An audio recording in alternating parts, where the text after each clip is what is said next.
Hello friends, मैं आपकी दोस्त सुधा सिंह विकलांग साथी ट्रस्ट के दिव्यांगम चैनल से आप सबका स्वागत करती हूं और आशा करती हूं आप लोग स्वस्थ होंगे। तो फ्रेंड्स, आज मैं आप लोगों के लिए एक नई कहानी लेकर हाजिर हूं जिसका शीर्षक है दिल दिया है जान भी देंगे। शीर्षक से आप लोगों को लग रहा होगा ये लव की कहानी है, पर फ्रेंड्स मैं ये कहानी आज आप लोगों को लड़ाई पर लेकर आई हूँ। लड़ाई किसी भी जगह हो, फैमिली में हो, गांव में हो, पड़ोस में हो, या हमारे कुटुंब में हो, या हमारे देश में हो, लड़ाई किसी भी तरह से अच्छी नहीं होती है। अगर हमारे परिवार में हो रही है तो हमारे रिश्ते टूटते हैं, अगर हमारे पड़ोसी में हो रही है तो हम लोगों में मनमुटाव होता है, और अगर हमारे गांव में हो रही है तो हम लोगों में नफरत आती है, और अगर हमारे देश में हो रही है तो हमारे जान और माल सबको खतरा होता है। आज हमारे यहाँ रूस और यूक्रेन में लड़ाई छिड़ी हुई है, वहाँ पर लोगों के जान और माल का खतरा हो रहा है। कितने घर बर्बाद हो रहे हैं, कितनी फैक्ट्रियाँ बर्बाद हो रही हैं, वहाँ की अर्थव्यवस्था चरमरा रही है। तो लड़ाई किसी भी रूप में अच्छी नहीं होती है। जहाँ पर हम लोग अगर सही से बैठकर वही बात को ढंग से कर लेते हैं या एक दूसरे की बातों को समझ लेते हैं, तो अगर वहाँ पर लड़ाई नहीं होती तो लड़ाई ना करना सबसे बेस्ट होता है। पर आज दो देशों की लड़ाई के चक्कर में सारे देश परेशान हैं कि कहीं कुछ बुरा ना हो जाए। सब लोग टेंशन में हैं। रोज़ न्यूज़ चैनल पे सारी बातें बताई जा रही हैं, तो थोड़ा बुरा भी लगता है। वहाँ के लोगों को रोते हुए देखो, वहाँ के बच्चों को अनाथ होते हुए देखो, बहुत दर्द देता है। तो फ्रेंड्स, लड़ाई कहीं भी अच्छी नहीं होती है। और ये मेरी कहानी मैं जो आप लोगों को सुना रही हूँ, मैं ये आज की नहीं, मेरी बहुत पहले की लिखी हुई कहानी है। मेरी ये कहानी 2012 की लिखी हुई है। और ये कहानी मुझे नहीं पता था कि जब मैंने ये कहानी लिखी थी तब कुछ ऐसा हमारे देश में होगा, और मैं उसी टाइम ये कहानी आप लोगों को सुनाऊंगी। मुझे नहीं पता था। ये कहानी मेरे बाबा जी ने मुझे बताया था। मैं बहुत छोटी थी। मैं कभी आप लोगों को पूरी बात बताऊंगी वहाँ के बारे में। तो मेरे दिमाग में ये सारी चीज़ें मेरे बाबा जी ने बताया था कि मेरे गांव में कुछ ऐसा हुआ था जिसकी वजह से लोग गांव के लोग एक दूसरे को मार देते थे, और बहुत सारी दिक्कतें होती थी। वो अगर किसी गांव का व्यक्ति कहीं और चला जाए तो उसे मार दिया जाता था। ये सारी बातें बताई थी। तो उस टाइम तो मैं बहुत छोटी थी, तो मेरे दिमाग में ये सब बातें नहीं आती थी। लेकिन जब मैं उस स्थान पे जाती थी तो मेरे दिमाग में ये बातें आती थी कि जब लोग मार देते होंगे तो उनके घर वालों पर क्या बीतती होगी, उनके घर वाले कैसे इस चीज़ को फेस करते होंगे। मेरे दिमाग में अक्सर ये बातें आती थी। तब इसके बाद मैं सन 2012 में मुझे एक बार दिमाग में वो बातें आई और मैंने ये कहानी लिखी। ये कहानी मेरी एक कहानी के रूप में है। मैंने सच्चाई नहीं लिखी, मैंने सिर्फ वहाँ की बातें सुन के लिखी हुई है। पर मैं इस कहानी के ज़रिए आप लोगों को सुनाऊंगी कि किस तरह का कोई भी लड़ाई किसी के लिए भी अच्छी नहीं होती, चाहे हमारे गांव में हो, चाहे हमारे देश में हो, कहीं भी हो। तो मैं फ्रेंड ज़्यादा टाइम नहीं लूँगी आपका, और आपको ये कहानी सुनाऊंगी दिल दिया है जान भी देंगे। दो गांव, रामपुर, रायपुर, मध्य प्रदेश के ऐसे दो गांव थे जहां पर कभी भी दोनों एक दूसरे गांव के लोग कभी नहीं मिलते थे। हमेशा दोनों गांव के बीच में एक युद्ध सा माहौल होता था। यहाँ तक कि अगर किसी सार्वजनिक स्थान पर एक गांव के लोग जाते थे तो दूसरे गांव के लोग उस स्थान पर जाना पसंद नहीं करते थे। उन लोगों का कोई भी कार्यक्रम एक जगह नहीं होता था। दो गांव के लोग एक जगह बैठकर उस कार्यक्रम को कभी नहीं देखते थे। उनकी अपनी अलग अलग ज़मीन थी जहाँ पर दोनों गांवों की हदें तय थी। अगर एक गांव का व्यक्ति दूसरे गांव में चला जाता था तो वहाँ पर उस गांव के लोग उसे मार कर उसके गांव में फेंक आते थे। वहाँ पर खून की नदियाँ बहती थीं। ऐसा लग रहा था जैसे वहाँ की धरती खून की प्यासी हो। यह दुश्मनी उनके यहाँ कई पीढ़ियों से थी, और ये दुश्मनी कई पीढ़ियों से होने के बावजूद अब तो उस गांव की ये परंपरा बन चुकी थी कि अगर कोई इस गांव से उस गांव में गया तो वहाँ के बच्चे भी उस परंपरा को निभाते थे।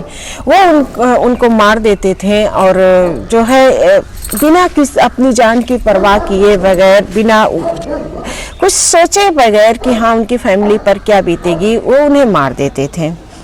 और इस परंपरा को पीढ़ी दर पीढ़ी लोग निभाते थे।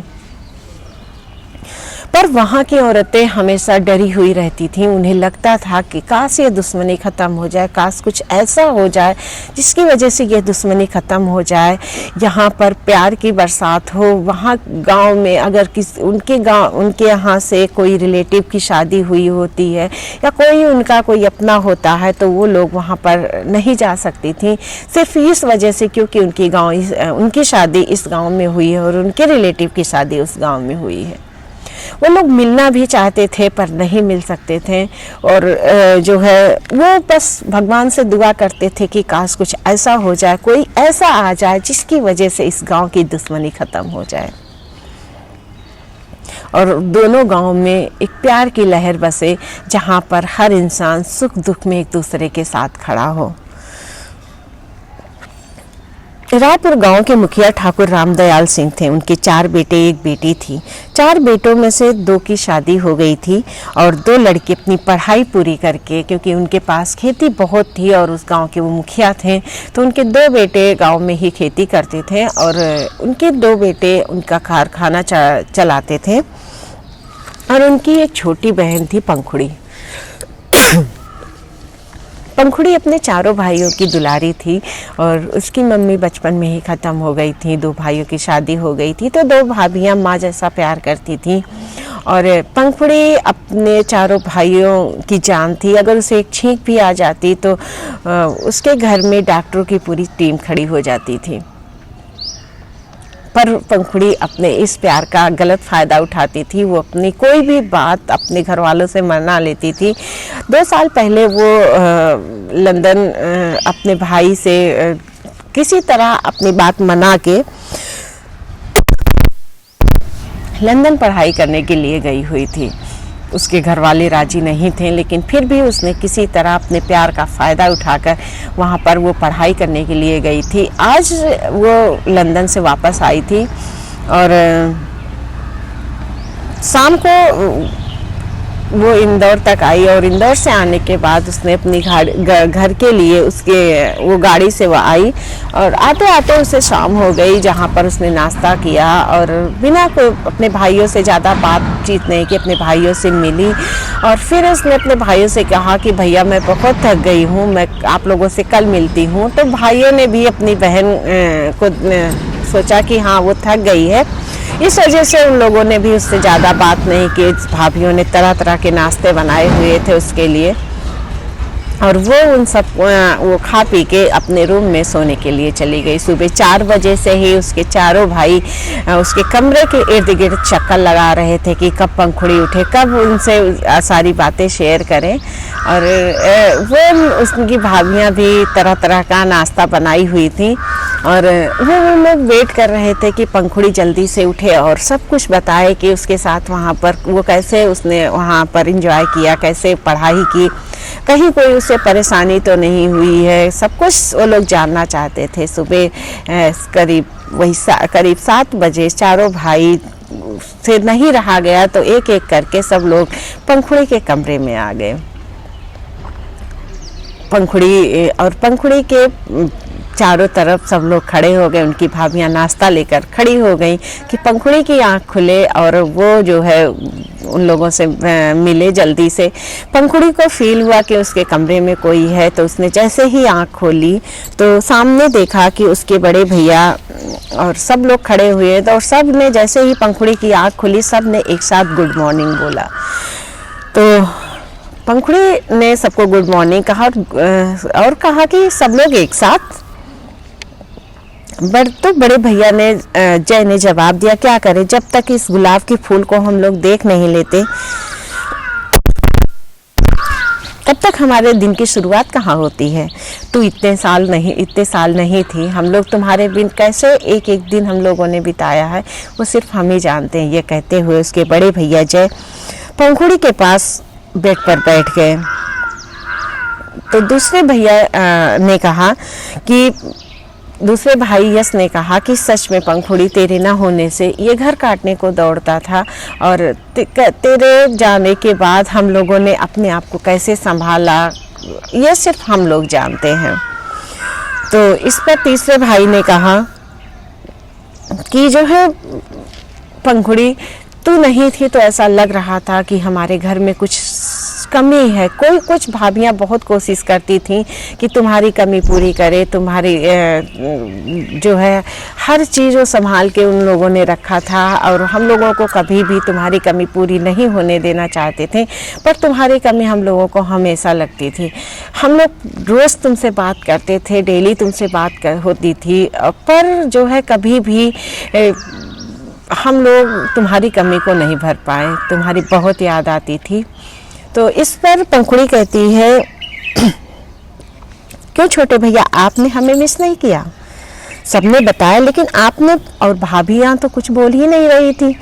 और पंखुड़ी ने अपने छोटे भाई चीकू से शिकायत करते हुए कहा, मिस तो किया लेकिन थोड़ा थोड़ा।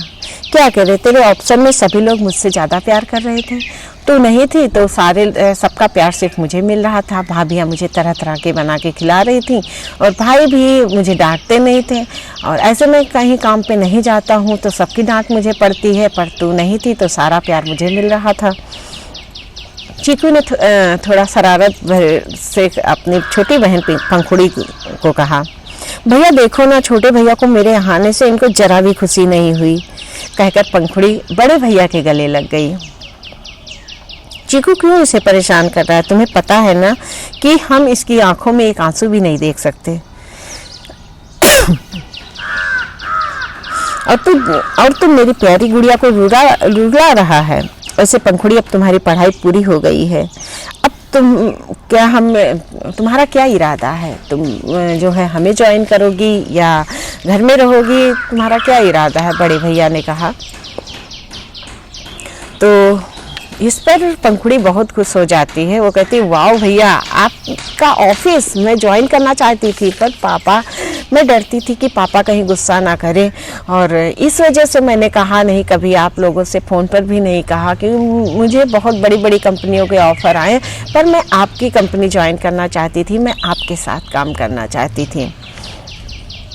तो इस पर उसके बड़े भैया कहते, नहीं पंखुड़ी, ऐसी कोई बात नहीं है। पापा काम करने के खिलाफ नहीं है, और उन्हें लगता है कि लड़कियां काम करके अगर घर आती हैं तो वो उसके खिलाफ नहीं है। उन्हें बुरा लगता है लड़कियों का रात में घूमना फिरना। जब तुम्हारा लंदन जाना था तो पापा इसी बात से डरे हुए थे कि वहाँ का कल्चर अलग है, वहाँ के लोग अलग हैं, तो उनकी बेटी कैसे सब कुछ हैंडल करेगी। और वहाँ पर उन्होंने सुना था कि लड़कियां रात भर घूमते हैं, जिसकी वजह से उन्हें प्रॉब्लम होती है। तो पापा इस सब चीज़ों के खिलाफ हैं, और उन्हें ऑफिस जाने से या लड़कियों के काम करने से कोई दिक्कत नहीं होती। हम लोगों ने जब पापा को समझाया सारी बातें, तब वो तुम्हें लंदन जाने दिए, वरना तुम्हें शायद पढ़ाई के लिए भी ना जाने देते। और इस पर चीकू ने कहा कि जो है जानती है, सबसे बड़ी बात यह है कि मैंने पापा को कन्विंस किया। पापा से मैंने कहा कि पापा, जब हम अपनी छोटी को हाई एजुकेशन के लिए वहाँ भेज सकते हैं, तो क्या हम उसके ज्ञान को अपने घर में दबा के रखेंगे? हम लोग चाहते हैं कि हमारी बहन वहाँ से हाई एजुकेशन लेकर आ रही है, तो यहाँ आकर वो हमारे साथ बिजनेस ज्वाइन करे और हमारे बिजनेस में हेल्प करे। और आजकल लड़कियाँ बाहर निकल रही हैं, सब कुछ कर रही हैं, तो ये सब समझाने के बाद पापा, तुम्हारे जॉब के लिए पापा ने हामी भरी है। और तो इस पर जो है चीकू कहती है, थैंक्स चीकू भैया।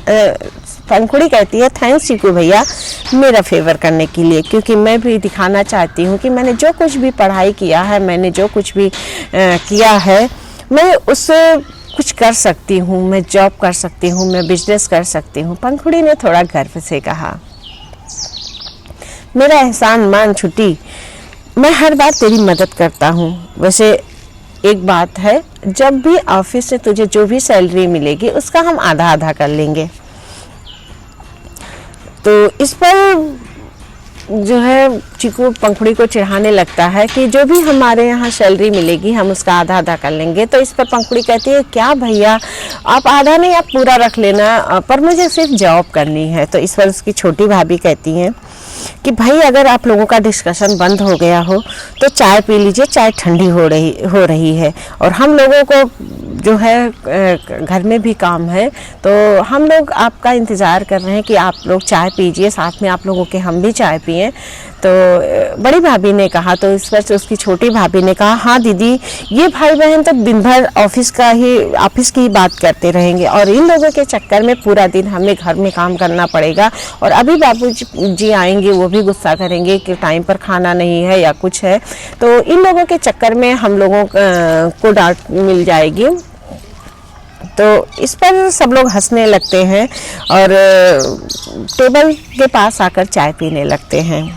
उधर रामपुर के मुखिया ठाकुर अमर सिंह थे, उनका एक ही बेटा था जिसमें ठाकुर साहब की जान बसती थी। वो पूरे विरासत का इकलौता वारिस था। अमर सिंह की एक विधवा बहन थी और जिसके पति को रायपुर के लोगों ने पीट पीट कर मार डाला था। वह इन्हीं के घर में रहती थी। वह देखने में सीधी सादी थी पर जवान और दिल की उतनी ही कड़वी थी। उसका नाम शारदा था। उसकी बातें जहर से ज्यादा कड़वी होती थी। वो अपने भाई ठाकुर अमर सिंह को और अपनी भाभी ठाकुर अमर सिंह से अपनी भाभी को अक्सर चार बातें सुनवा ही देती थी और उनके मन में उनके पति के जाने के बाद इतना ज़्यादा कठोरपन आ गया था कि वो अपने स्वभाव से पूरी तरह से उल्टी हो गई थी। पूरी तरह से उन्हें किसी का भी हंसना बोलना या खुश रहना पसंद नहीं आता था। उनकी भाभी भी अपनी ननद के दर्द को समझती थी कि उनके पति के साथ बुरा हुआ है, शायद वो इसलिए इस तरह हैं।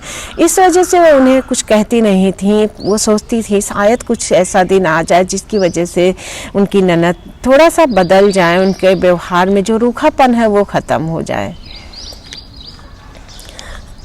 उनके बेटे वो जो है अक्सर गांव के लोगों में मिलती थी और रायपुर के लोगों के लिए उनके दिल में जो नफ़रत थी वो अपने गांव के लोगों के मन में, रामपुर के लोगों के मन में घोला करती थी और कि हाँ अगर उस गांव का कोई भी व्यक्ति आए तो उसे मार दो और अगर जो है उस गांव के लोग ऐसे हैं, उस गांव में इतनी बुराइयां हैं, वो अक्सर गांव के लोगों के मन में सारी बातें, नफ़रत की सारी बातें घोला करती थी।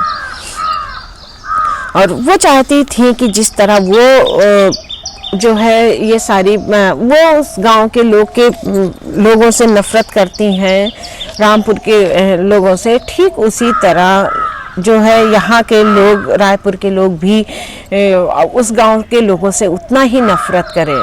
तो ये सारी बातें शिव को पसंद नहीं आती थी। वो सोचता था कि अब तो इतने साल बीत गए हैं और इतना लड़ाई झगड़ा जो है अब ख़त्म हो जाना चाहिए। वो बाहर का पढ़ा लिखा लड़का था, वो नए जनरेशन का लड़का था, उसके दिमाग में कुछ और बातें चलती थी। वैसे ये सारी चीज़ें अच्छी नहीं लगती थी, लड़ाई झगड़ा या नफ़रत की चीज़ें उसे नहीं अच्छी लगती थी। वो चाहता था कि कुछ वो इस तरह करे कि जिसकी वजह से दोनों के गांव के लोग एक दूसरे से प्यार करने लगे, पर उसके हाथ में कुछ नहीं था। उसके जो है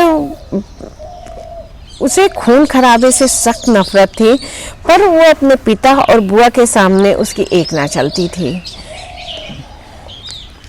तो फ्रेंड्स, मेरी ये कहानी दिल दिया है जान भी देंगे भागे के यहीं पर ख़त्म होती है। मैं आप लोगों को फिर आगे लेकर चलती हूँ कि फिर आगे ऐसा क्या होता है, क्या ये दोनों गांव की दुश्मनी प्यार में बदलती है, मैं इस कहानी के ज़रिए आप लोगों को सुनाऊंगी। और क्या आप लोगों को लगता है कि हाँ, क्या दुश्मनी जो है हमेशा नुकसानदेह ही होती है?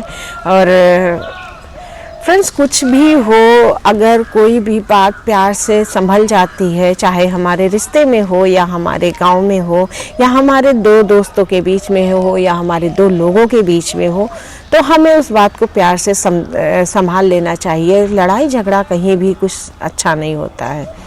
और मेरी ये कहानी आप लोगों को मैं आशा करती हूँ पसंद आएगी।